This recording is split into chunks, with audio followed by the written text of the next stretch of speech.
It was a quiet evening in the small suburban town of Maplewood, where life usually moved at a slow and predictable pace. The sun had dipped below the horizon, painting the sky in shades of orange and purple before fading into a deep navy blue. Streetlights flickered on one by one, casting soft glows over empty roads. Most people were indoors now, enjoying dinner or winding down after a long day. But for Judge Evelyn Carter, the night was far from over. Evelyn, as her friends called her, had spent the entire afternoon presiding over a tense court session. A high-profile case involving a local business owner accused of fraud had kept everyone on edge, including the jury, lawyers, and even Evelyn herself. As a judge, she prided herself on being fair and impartial, but some days tested her patience more than others. This had been one of those days. By the time the gavel struck its final blow, signaling the end of proceedings, Evelyn felt drained, both mentally and physically. She gathered her things slowly, taking a moment to stretch her stiff shoulders and sip the last drops of lukewarm coffee from her travel mug. Her assistant reminded her to take it easy for the rest of the evening, but Evelyn simply smiled and nodded. "I'll be fine," she said softly, though her voice carried a hint of exhaustion. With her briefcase in hand and thoughts already drifting toward the comfort of home, she stepped out of the courthouse and into the cool night air. The drive home was supposed to be peaceful, a chance to decompress and leave the stresses of the courtroom behind. Evelyn loved these solitary moments behind the wheel, especially when the streets were nearly empty. She turned on the radio, letting the smooth melodies of jazz fill the car. Occasionally, she hummed along to the tunes, feeling herself relax little by little. Everything seemed normal, calm even.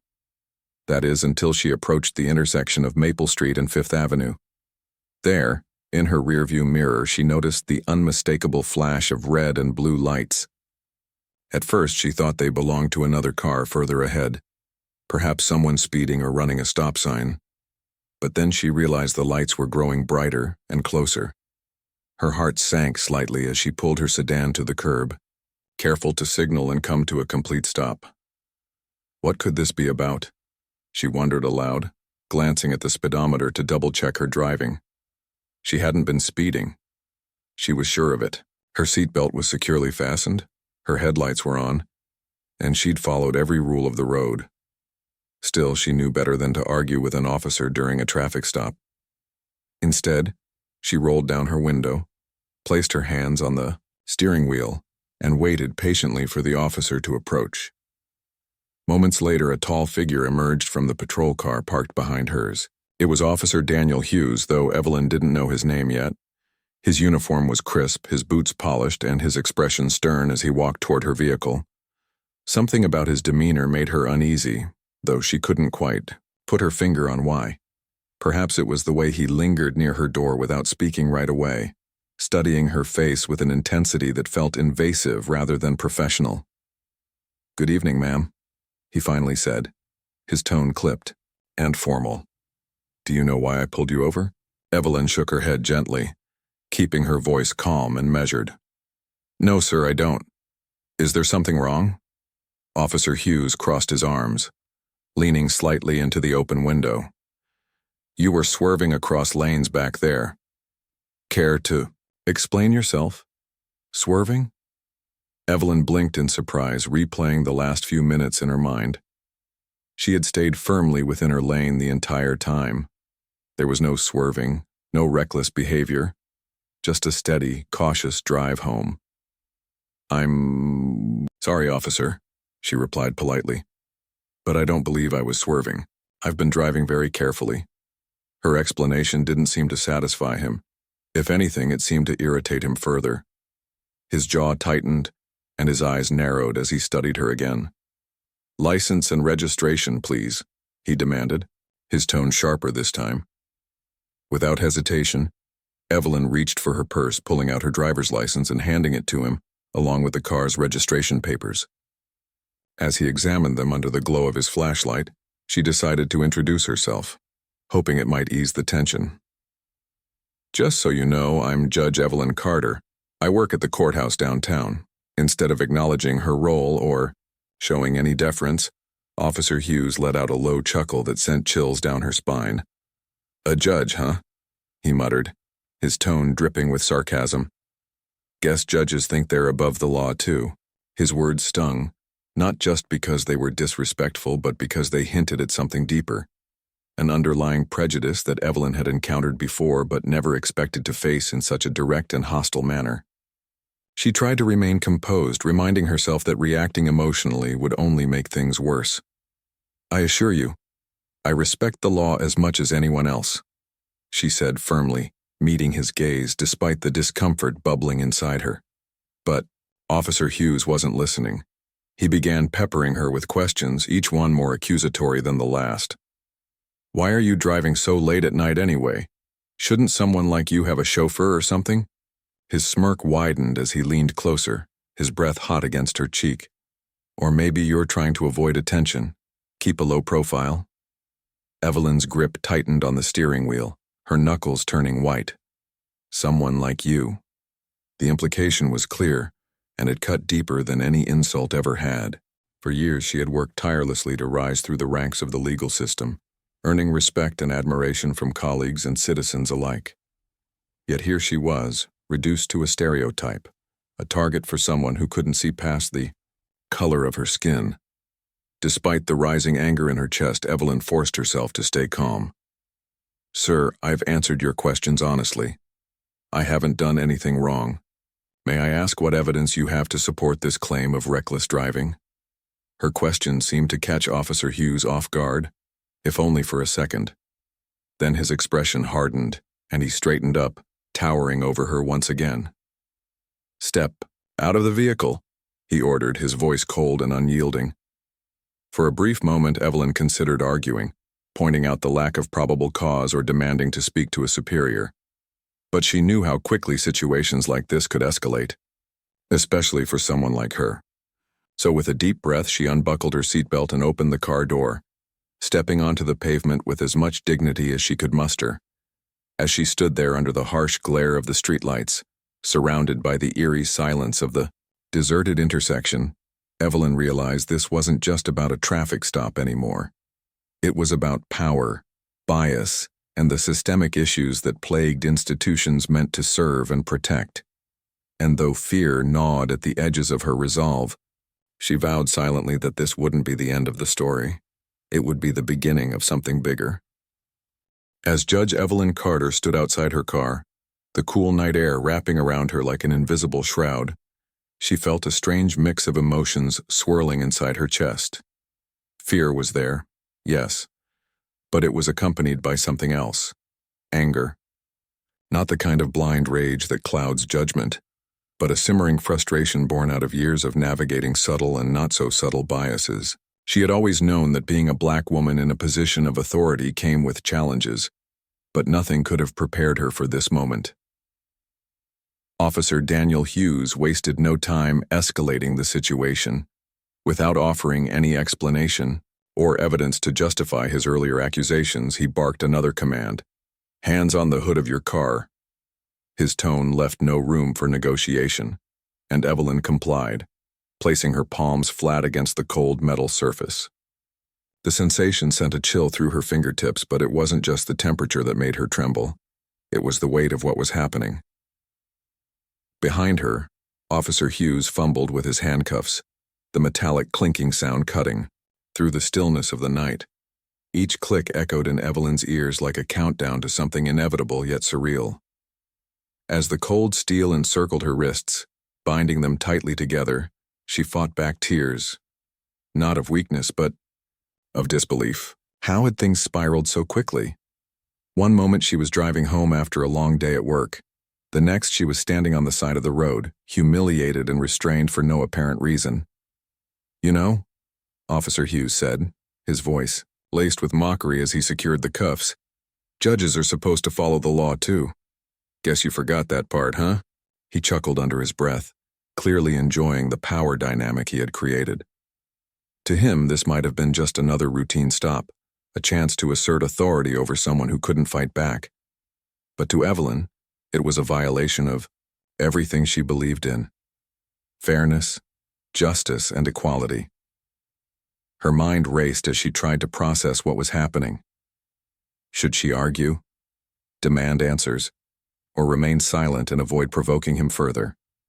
Years of experience in the courtroom taught her the importance of strategy, knowing when to push and when to hold back. In this case, she chose restraint, biting down on her tongue even as her heart pounded in her chest. Every instinct screamed at her to defend herself, to remind him of who she was and what she represented. But she knew better than to give him ammunition to twist against her. The officer's demeanor grew increasingly hostile as he guided her toward the back seat of his patrol car. "Don't try anything funny," he warned, gripping her arm firmly as if expecting resistance. Evelyn winced at the pressure but didn't say a word. Instead, she focused on maintaining her composure, determined not to let him see how shaken she truly was. As she slid into the cramped back seat, the smell of stale air and worn leather enveloped her, adding to the suffocating atmosphere. The door slammed shut behind her, sealing her off from the world outside. Through the window, Evelyn noticed a small crowd beginning to gather. At first, it was just one or two curious onlookers drawn by the flashing lights and raised voices. But soon, others joined them. Neighbors walking their dogs, teenagers riding bikes, and even a couple heading home from dinner. Some watched silently, their faces etched with confusion, while others pulled out their phones to record the scene. Evelyn couldn't hear what they were saying, but she could feel their eyes on her, studying her every move. For a brief moment, she allowed herself to hope that their presence might make a difference. Maybe someone would step forward and ask questions. Maybe someone would intervene. But deep down, she knew better. Experience had taught her that crowds often served as passive observers rather than active participants. Still, the thought of being recorded brought her some comfort. If nothing else, the footage might serve as proof later, a testament to what had happened here tonight. Inside the patrol car, Officer Hughes continued his tirade, leaning close to the open window to address Evelyn directly. "You think you're special because you wear that robe?" he sneered, his words dripping with contempt. "Out here, you're nobody, just another driver breaking the rules." Evelyn stared straight ahead, refusing to meet his gaze. She wouldn't give him the satisfaction of seeing her react. Instead, she focused on the reflection of her own face in the rearview mirror, searching for strength in her steady expression. Her mother's voice echoed in her mind. "Hold your head high, no matter what happens. Dignity is something no one can take away from you." Those words had carried her through countless difficult moments, and they did so again now. Despite her resolve, the reality of the situation weighed heavily on her. Here she was, a respected judge, someone entrusted with making life-altering decisions for others, reduced to a suspect in the eyes of the law. It was a stark reminder of how fragile privilege could be, especially when pitted against deeply ingrained prejudices. For all her accomplishments, for all the lives she had touched through her work, none of it mattered in this moment. All that Officer Hughes saw was the color of her skin, and that was enough to strip her of her humanity. Time seemed to stretch endlessly as the minutes ticked by. The officer paced around his vehicle, occasionally glancing at his phone or muttering to himself. Evelyn sat quietly, her thoughts drifting between anger, fear, and determination. She replayed the events of the evening in her mind, analyzing every detail, every word exchanged. Was there something she could have done differently? Could she have defused the situation before it escalated? These questions swirled in her head, but she pushed them aside, focusing instead on what came next. Finally, after what felt like an eternity, Officer Hughes returned to the car and climbed into the driver's seat. Without a word of explanation, he started the engine and pulled away from the curb, leaving the growing crowd behind. Evelyn braced herself as the patrol car sped through the empty streets, her stomach churning with uncertainty.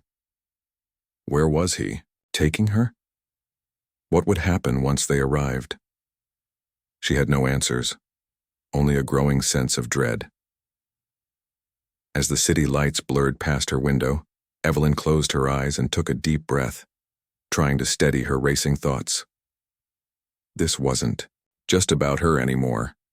It was about everyone who had ever been wrongfully accused, unfairly judged, or mistreated by those sworn to protect them. It was about exposing the cracks in a system she had dedicated her life to serving.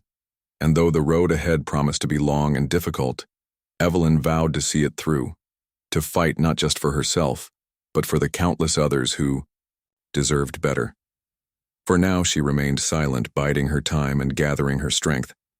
The battle was far from over, and she knew it. But one thing was certain. She wouldn't let this moment define her. Instead, she would use it as fuel to ignite change, no matter how daunting the journey might seem. The patrol car ride felt endless, each mile stretching longer than the last. Judge Evelyn Carter sat in silence, her hands still bound behind her back, as Officer Daniel Hughes drove with a grim determination that made her uneasy.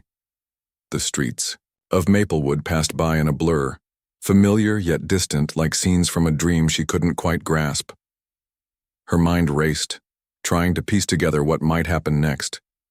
Would he take her to the station? Would there be an opportunity to explain herself, to present her credentials and clear up this absurd misunderstanding? Or was this something darker, more sinister, a situation where logic and reason no longer mattered? As they approached the police station, Evelyn's heart sank. The building loomed ahead, its harsh fluorescent lights casting long shadows across the parking lot. It wasn't just any station. It was the same one she had visited countless times over the years for meetings with law enforcement officials, community outreach programs, and even public safety workshops. She had always felt respected within those walls, treated as an ally rather than an adversary. Now, however, she felt like a stranger, an outsider, stepping into hostile territory. "Officer," Hughes parked the car abruptly, jerking Evelyn out of her thoughts. He stepped out without a word, slamming his door shut before circling around to open hers. His grip on her arm was firmer this time, almost painful, as he escorted her toward the entrance. Heads turned as they walked through the lobby, uniformed. Officers, civilian staff, and even a few civilians waiting on benches all stared at the unusual sight of a handcuffed woman being led inside. Some looked confused, others indifferent, but none intervened or asked questions. Evelyn kept her gaze fixed straight ahead, refusing to meet anyone's eyes. She knew how important it was to maintain her composure, to project strength despite the circumstances. But inside she was seething. How could these people stand by and do nothing? Didn't they recognize her? Hadn't she worked alongside many of them, earning their trust and respect? Yet here she was, treated like a criminal, her dignity stripped away in front of colleagues and strangers alike. Once inside, Officer Hughes handed her off to another officer at the front desk, muttering something about processing her. Evelyn caught snippets of their conversation, words like reckless driving, resisting arrest, and other baseless accusations that made her blood boil. She wanted to speak up, to demand answers and insist on calling her attorney, but she bit her tongue. Experience told her that arguing now would only make things worse. Instead, she focused on observing everything: the layout of the room, the faces of the officers, the way paperwork was handled. Every detail could be crucial later when she sought accountability. While waiting to be processed, Evelyn noticed a young officer lingering nearby, his expression unreadable. Unlike the others, he seemed hesitant, almost uncomfortable, as if unsure whether to intervene or stay silent. Their eyes met briefly, and for a fleeting moment Evelyn thought she saw a flicker of recognition, a hint that maybe not everyone here was complicit in this injustice. But then the moment passed and the officer turned away, disappearing into the crowd. Finally, after what felt like hours, Evelyn was taken to a small holding area. The room was cold and sterile, with metal chairs bolted to the floor and a single, overhead light buzzing incessantly. She sat down gingerly, wincing as the hard surface pressed against her sore wrists. For the first time since the ordeal began, she allowed herself to reflect on the absurdity of the situation. Here she was, a judge, someone who had devoted her life to upholding justice, locked in a cell meant for criminals. The irony wasn't lost on her, and though it stung, It also fueled her resolve. Meanwhile, outside the station, news of the incident was spreading like wildfire. One bystander who had recorded part of the traffic stop uploaded the video to social media, captioning it with a simple question: "Why is this happening?" Within minutes, the clip went viral, sparking outrage across the community and beyond. Comments poured in, ranging from disbelief to anger to calls for action. People demanded answers, questioning how such blatant misuse of power could occur in a town known for its quiet charm and tight-knit neighborhoods. Local news outlets quickly picked up the story, airing segments that included both the viral footage and interviews with witnesses. One neighbor described the scene as heartbreaking, while another called it a wake-up call. The combination of eyewitness accounts and damning video evidence painted a vivid picture of what had transpired, leaving little room for doubt about the officer's misconduct. By morning, the hashtag Justice for Evelyn was trending nationwide, drawing attention from civil rights organizations, legal experts, and prominent figures advocating for reform. Back at the station, the growing public pressure did not go unnoticed. Officers exchanged nervous glances, whispering among themselves about the mounting scrutiny. Even the usually stoic police chief Marcus Reynolds seemed rattled when he arrived early the next day. Known for his calm demeanor and commitment to transparency, Chief Reynolds wasted no time launching an internal investigation into the incident. He ordered all body camera footage reviewed, witness statements collected, and prior complaints against Officer Hughes examined thoroughly. For Evelyn, the night dragged on interminably. Eventually, she was allowed to make a phone call to her attorney, who promised to arrive as soon as possible. Hearing his reassuring voice provided some comfort, but it didn't erase the humiliation or fear she had endured. When dawn finally broke, bathing the station in pale golden light, Evelyn was released pending further investigation. As she stepped outside, blinking against the brightness, she was greeted by a sea of reporters and supporters, their cameras flashing and microphones thrust forward. But instead of feeling overwhelmed, Evelyn felt a surge of determination. This wasn't just about her anymore. It was about exposing the flaws in a system that allowed such injustices to occur. With the support of her attorney, she filed a formal complaint against Officer Hughes and the department, vowing to hold them accountable for their actions. In the days that followed, the case dominated headlines, sparking conversations about racial profiling, police brutality, and systemic inequality. Chief Reynolds held a press conference, addressing the public with a mix of contrition and resolve. "What happened to Judge Carter is unacceptable," he declared, his voice steady but laced with regret. "We are committed to ensuring that such incidents never happen again." He announced immediate measures, including mandatory anti-bias training for all officers, increased oversight, and a review of disciplinary policies. While some praised these steps as progress, others argued they were long overdue. For Evelyn, the journey was far from over. Though exhausted and emotionally drained, she refused to let bitterness consume her. Instead, she channeled her energy into advocacy, using her platform to push for meaningful change. She spoke at rallies, attended town hall meetings, and collaborated with activists to draft legislation aimed at preventing similar abuses of power in the future. Her story became a rallying cry for justice, inspiring countless others to join the fight for equality.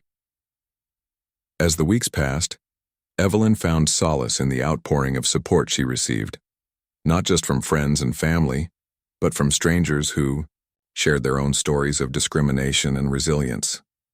Together, they formed a powerful coalition, united by a common goal: to create a world where no one had to endure what she had experienced that fateful night. And though scars from the ordeal remained, Evelyn emerged stronger, more determined than ever to ensure that her pain would not be in vain. The days following Judge Evelyn Carter's wrongful arrest were a whirlwind of activity. News of the incident continued to dominate headlines, sparking heated debates across the country. The viral video of her traffic stop became a symbol of systemic issues within law enforcement, igniting conversations about racial profiling and accountability. For Evelyn, however, the attention was bittersweet. While she appreciated the support pouring in from all corners of society, she couldn't shake the lingering sense of violation and anger that clung to her like a shadow. Her attorney worked tirelessly behind the scenes, filing motions and gathering evidence to build a strong case against Officer Daniel Hughes and the police department. Meanwhile, Evelyn threw herself into public advocacy, determined to turn her personal ordeal into a catalyst for change. She gave interviews, wrote op-eds, and spoke at community forums, using her voice to highlight the need for reform. Her message was clear. This wasn't just about one bad officer. It was about addressing the biases and failures embedded within institutions meant to serve and protect. As the investigation unfolded, details began to emerge that painted an even more troubling picture of Officer Hughes's conduct. Internal Affairs reviewed body camera footage not only from the night of Evelyn's arrest, but also from previous incidents involving him. What they found shocked even seasoned investigators. There was a pattern, a disturbing trail of complaints, alleging excessive force, verbal abuse, and discriminatory behavior stretching back years. Many of these cases had been dismissed or swept under the rug, often with little more than a slap on the wrist for Hughes. It became painfully obvious that his actions toward Evelyn weren't isolated.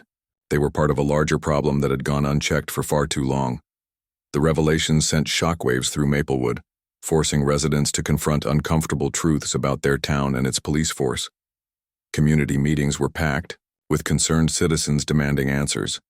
Some called for immediate resignations, while others advocated for sweeping reforms. Local leaders scrambled to respond, torn between defending the integrity of their officers and acknowledging the validity of the accusations. Amidst the chaos, Police Chief Marcus Reynolds remained steadfast in his commitment to transparency. He announced the creation of a civilian oversight board, tasked with reviewing complaints against officers and ensuring accountability moving forward. For Evelyn, seeing the community mobilize brought a sense of hope, but it also highlighted how much work still needed to be done. She attended several town hall meetings, listening intently as people shared their stories. A young mother recounted being pulled over repeatedly for no reason other than driving while black. An elderly man described being harassed outside his own home by officers who mistook him for someone else. Each story added another layer to the growing narrative of injustice, reinforcing Evelyn's belief that meaningful change required collective effort. Back at the courthouse, life slowly returned to normal, or at least as close to normal as possible under the circumstances. Colleagues greeted Evelyn warmly, offering words of encouragement and solidarity. Some admitted feeling ashamed that they hadn't recognized her plight sooner, vowing to do better in supporting marginalized voices. Others expressed admiration for her courage, calling her a role model for resilience and grace under pressure. Despite the outpouring of goodwill, Evelyn couldn't ignore the subtle shifts in dynamics. Conversations once dominated by legal jargon now included discussions about bias training and diversity initiatives. Even judges who rarely ventured beyond their chambers joined in, recognizing the importance of leading by example. Meanwhile, the fallout for Officer Hughes intensified. Once suspended pending investigation, he was now facing termination. His superiors presented him with overwhelming evidence of misconduct, leaving him with little room to defend himself. At first, Hughes tried to downplay his actions, claiming he had simply been doing his job. But when confronted with testimony from witnesses and irrefutable video footage, his excuses crumbled. In a terse meeting with Chief Reynolds, Hughes was officially fired, effective immediately. The announcement came during a press conference held on the steps of City Hall. Chief Reynolds stood before a sea of reporters, flanked by members of the newly formed Oversight Board. His tone was somber, yet resolute as he addressed the crowd. Officer Daniel Hughes has been terminated due to gross misconduct, he stated plainly. His actions do not reflect the values of our department, nor will they be tolerated moving forward. The news was met with applause from the audience, many of whom had followed Evelyn's story closely. Social media erupted with reactions, ranging from relief to calls for stricter measures to prevent similar abuses of power. Civil rights organizations praised the decision as a step in the right direction, though they cautioned against viewing it as a victory. Firing one officer is not enough, said a spokesperson for a national advocacy group. We must address the root causes of these issues and implement lasting solutions. Despite the progress, Evelyn knew there was still much work ahead. The fight for justice wasn't confined to one individual or one department. It was a broader struggle against systemic inequities. To that end, she partnered with local activists and lawmakers to draft legislation aimed at increasing transparency and accountability within law enforcement agencies. Proposals included mandatory body cameras for all officers, independent investigations into misconduct allegations, and enhanced penalties for violations of civil rights. Evelyn also turned her focus inward, reflecting on her own role in shaping the future. As a judge, she understood the weight of her decisions and the impact they could have on individuals' lives. Moving forward, she resolved to approach every case with renewed empathy and awareness, ensuring that her courtroom remained a space where fairness prevailed.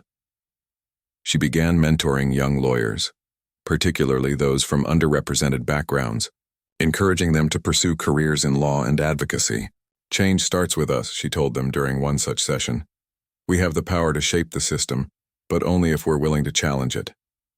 In the weeks that followed, Evelyn's efforts bore fruit. The proposed legislation gained traction, earning bipartisan support and sparking discussions at the state level.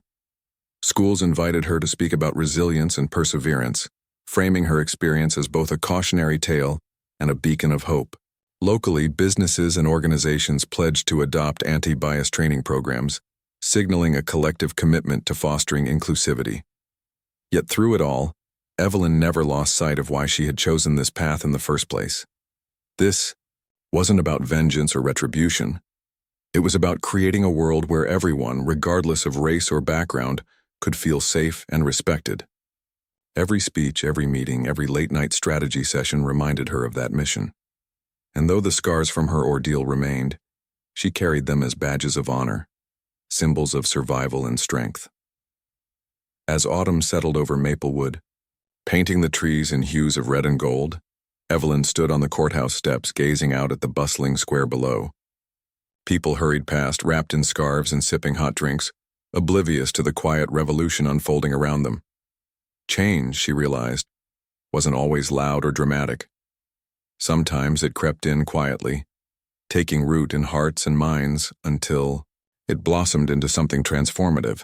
And Evelyn Carter, despite everything she had endured, was ready to nurture that growth for herself, for her community, and for generations to come. As the weeks turned into months, the town of Maplewood began to heal, but not in the way some might expect. Healing wasn't about forgetting or pretending that everything was fine. It was about confronting the pain head-on and using it as fuel for change. For Judge Evelyn Carter, this period marked a turning point. Not just in her own life, but also in the lives of countless others who had been inspired by her courage and determination. The fallout from Officer Daniel Hughes's termination rippled far beyond his dismissal. The case against him didn't end with losing his job. Criminal charges were filed, including false imprisonment, misconduct, and violating civil rights. His trial became a high-profile affair, drawing national attention and serving as a litmus test for accountability within law enforcement. Witnesses testified about their experiences with him, painting a damning portrait of an officer who abused his power repeatedly without consequence. When the jury returned its verdict, guilty on all counts, it sent a clear message. No one was above the law, not even those sworn to uphold it. For Evelyn, watching the trial unfold was both cathartic and exhausting. She attended every day, sitting quietly in the courtroom as witness after witness recounted stories eerily similar to hers. Some cried while giving testimony, others spoke with restrained anger, but all shared a common thread. They had been failed by the system meant to protect them. Yet, despite the heavy emotions swirling around her, Evelyn felt a sense of vindication. Justice, though delayed, had finally arrived, for her and for so many others who had waited silently for too long. But justice wasn't just about punishing wrongdoing, it was about preventing future harm. In the wake of the trial, Maplewood, underwent a transformation. The Civilian Oversight Board established by Police Chief Marcus Reynolds quickly gained traction, reviewing complaints and implementing reforms designed to rebuild trust between the community and law enforcement. Mandatory anti-bias training became standard protocol for all officers, and new policies ensured that misconduct allegations would be investigated independently rather than internally. These changes weren't perfect. Some critics argued they didn't go far enough, but they represented meaningful progress toward a more equitable system. Evelyn threw herself into these efforts, working closely with policymakers and activists to draft legislation aimed at addressing systemic issues nationwide. Her advocacy extended beyond Maplewood, reaching state capitals and even Congress. Lawmakers listened intently as she spoke about her experience, recognizing the urgency of reform. Proposals for increased transparency, stricter penalties for misconduct, and enhanced support for victims gained momentum, earning endorsements from both sides of the political aisle. Though the process was slow and often frustrating, Evelyn remained steadfast, driven by the belief that even small victories could pave the way for larger ones. Her work took her to schools, community centers, and conferences across the country, where she shared her story with audiences eager to learn and grow. Young people especially resonated with her message of resilience and hope. During one particularly memorable event, a teenage girl approached Evelyn after her speech, tears streaming down her face. "I've always wanted to be a lawyer," the girl said softly, "but I never thought someone like me could make a difference. Hearing your story makes me believe I can." Evelyn knelt down to meet the girl's gaze, placing a gentle hand on her shoulder. "You absolutely can," she replied, with a warm smile. "The world needs voices like yours, voices that challenge the status quo and demand better. Don't let anyone tell you otherwise." Moments like these reminded Evelyn why she kept pushing forward, even when the weight of the fight threatened to overwhelm her. Back home, Maplewood continued to evolve. Community members organized rallies, workshops, and dialogues aimed at fostering understanding and unity. Local businesses displayed signs reading "Justice Starts Here" in their windows, signaling solidarity with the movement. Schools incorporated lessons on racial equity and civic responsibility into their curriculums, ensuring that the next generation would inherit a legacy of compassion and accountability.